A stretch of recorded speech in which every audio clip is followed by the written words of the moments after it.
What's up, ladies and gentlemen? Welcome back to Talking Thrones. Unfortunately, Season 7 has now ended and we are going to have another long wait until Season 8 begins. I know some of you have been asking me what I'm going to do with my channel during the off-season, so for those of you that do not know, I will continue making videos all year. Even though the season is over, I will still release several videos each week, so I'm hoping all of you new subscribers will stick around during this long night as we head into the off-season. In this video, I want to go over a few things that are still unresolved as of right now that we should see take place in Season 8. This isn't necessarily a prediction video, this is more like a preview video. Also, I know there are a lot of Season 8 leaks floating around out there already, but do not believe those leaks, they are 100% bullshit. There were a few different things that happened in the Season 7 finale that can change the landscape in the last season. The final season will only have 6 episodes, but one of HBO's executives said they want to make each episode in Season 8 feature film length, somewhere around 90 minutes per episode. So even though there is only 6 episodes left, the episodes will be long enough to give us a full season worth of content, and considering how fast things are moving, I think we can expect just about anything to happen in Season 8. So first I want to talk about the relationship between Jon Snow and Daenerys Targaryen. As we saw in the Season 7 finale, Jon and Dany have honored the Targaryen tradition by keeping it all in the family. Ever since Season 1, Daenerys has assumed she can no longer have children, and they have made sure to remind us of this several times in the last few episodes, but I think it's quite clear now that Daenerys will in fact get pregnant anyway. As I have said in my last video, I believe death will pay for life, which will allow Daenerys to get pregnant once again. But not only will she get pregnant, I believe she will have Jon Snow's child. Some of you said since Jon Snow is a Targaryen and Daenerys is a Targaryen, that could be the perfect ingredients, I should say, that would allow for this to happen. Some of you have also said since Jon Snow has died, it was his death that would actually pay for life, and that's what will cause Daenerys to get pregnant. Personally, I still think it's because of Viserion's death. I think Daenerys had to lose something close to her for her to be able to pay for life. But I do like the idea about Daenerys needing to breed with another Targaryen to allow her to have children. I do think that is a very good candidate. But now you have to wonder about their relationship moving forward. We just got a massive revelation thanks to Bran Stark and Samwell Tarly. Rhaegar and Lyanna were married, and this makes Jon Snow a legitimate Targaryen and rightful heir to the Iron Throne, putting him in front of Daenerys Targaryen's claim. This news is going to completely change the face of the politics in Westeros, although the Great War is here. This is going to make Dany and Jon's relationship very awkward. If Daenerys is in fact pregnant, Jon is going to have to make a tough decision. We know that Jon is not going to want a child of his being born a bastard. That was the whole reason he was still a virgin in the first place. He told Sam the reason why he never slept with Ross was because what if he got her pregnant? Then there would be another bastard named Snow, and that's not a good life for a child.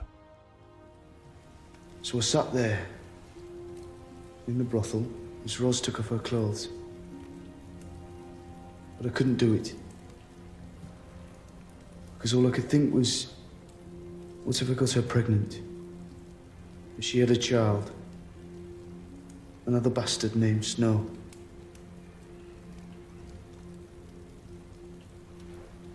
It's not a good life for a child. Knowing how Jon felt about this, he will want to marry Daenerys if he knows she is pregnant with his child. But can you imagine how the North, and possibly even Sansa, would feel about all of this happening at once? As of right now, no one else knows the truth about Jon Snow's parents and his claim for the Iron Throne except for Bran, Sam, and Howland Reed. We have seen the North ready to revolt against Jon now that he has left them to go south and greet with a Targaryen. But we have also seen how the show is changing as it heads towards its endgame. Almost all the characters are learning to accept others no matter their differences and their past conflicts. Now that the Great War is here, all of that has to be put to the side in order for everyone to come together and defeat the Night King. This is something that's going to have to continue happening if everybody wants to survive. Now that the Night King is coming south, I'm not so sure if the Northerners are going to even have time to question Jon Snow or Daenerys. I also think once they learn what Daenerys has sacrificed to help them, they will be more understanding and willing to work together. They really don't have a choice. They're going to have to accept Daenerys for who she is, and Jon Snow for who he is when this big revelation comes out and becomes public knowledge. I could see some of the Northerners being upset and angry and leaving, but they will not survive the winter if they choose to do that. The first thing we will see is the Night King completely destroying the Night's Watch. Then I believe he will head to Winterfell, and that's where we will see a huge war as everyone tries to defend it. Like I have said before, I think the Night's Watch will no longer have a purpose after the Great War is over. With the wall being destroyed and everything that was north of the wall now being south already, there will be no reason to have a Night's Watch anymore if the Night King and the Army of the Dead get defeated. There will be nothing left north of the wall that they will need to protect the realm from. As of right now, Cersei is the only one not willing to play ball, even though she knows the threat is real. She was given a demonstration with the One White, but she still doesn't understand how serious this threat actually is. This is going to severely complicate things for Jon and Daenerys, not only because they will not have the Lannister troops helping them, but Cersei now has reinforcements on the way from Essos, so Jon and Daenerys could potentially be facing an army on two different fronts. Jaime has finally woke up and realized he can no longer stand by Cersei's side and support her madness. Jaime's decision to leave is also very interesting because you have to wonder where he is going to be going. Winter is now reaching King's Landing, so I can only imagine how harsh the weather is going to be going as he heads north. But how will Jaime get greeted when he arrives? We know that Jon and Daenerys was willing to put aside their differences to fight together with the Lannisters, but Jon has no idea that it was actually Jaime who pushed Bran out of the tower window at Winterfell. Bran did have a mashup version of Visions a few seasons ago, and one of those visions was him falling out of the tower, but he still didn't see who pushed him.